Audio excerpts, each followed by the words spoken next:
ലേഖ, താങ്കൾ സ്ഥിരമായി റെയിൽവേയിൽ സഞ്ചരിക്കുന്ന ഒരാളാണ്. റെയിൽവേയുമായി ബന്ധപ്പെട്ട കാര്യങ്ങളെക്കുറിച്ച് അത്യാവശ്യം ധാരണയുമുണ്ട്. ഇപ്പോൾ നമ്മുടെ ഈ ജോയിയുടെ മരണവുമായി ബന്ധപ്പെട്ട് റെയിൽവേ എടുത്തിട്ടുള്ള ഒരു സമീപനം, അത് ആദ്യത്തെ സമീപനമല്ല. പണ്ട് മുതലേ റെയിൽവേ സ്വീകരിക്കുന്ന ഒരു സമീപനം ഇങ്ങനെയാണ്.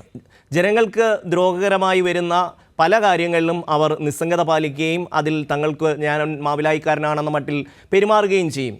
ഞാൻ നേരത്തെ പരാമർശിച്ചതുപോലെ പെരുമൺ ദുരന്തമുണ്ടായ ശേഷം ആ ട്രെയിൻ വീണത് കൊടുങ്കാറ്റടിച്ചിട്ട് ടെർണാഡോ അടിച്ചിട്ടാണെന്ന് പറഞ്ഞ റെയിൽവേ ആണ്.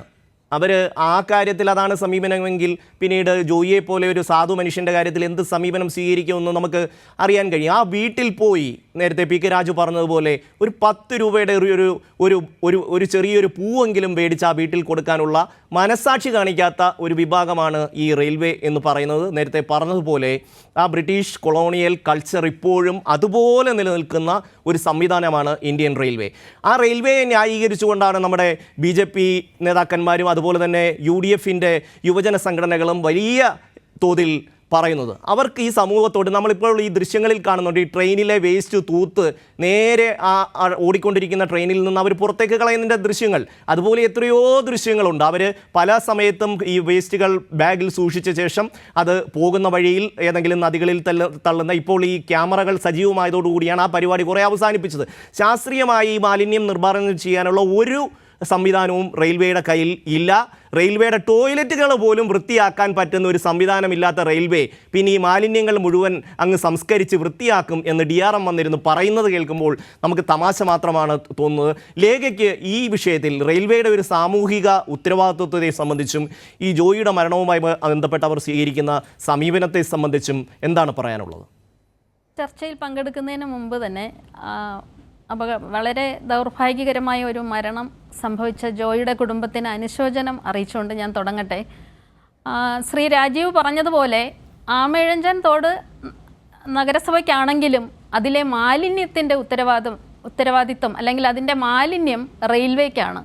അതിൽ കിടക്കുന്ന ഭൂരിഭാഗം ഈ കുപ്പികളും അതിലെ കവറുകളും പ്ലാസ്റ്റിക് കവറുകളും ഒക്കെ റെയിൽവേയുടെ തന്നെയാണ് എന്ന് ഉറപ്പിച്ച് പറയാൻ പറ്റും. അതായത് ഞാൻ സ്ഥിരമായി ട്രെയിനിൽ സഞ്ചരിക്കുന്ന ഒരു വ്യക്തിയാണ്.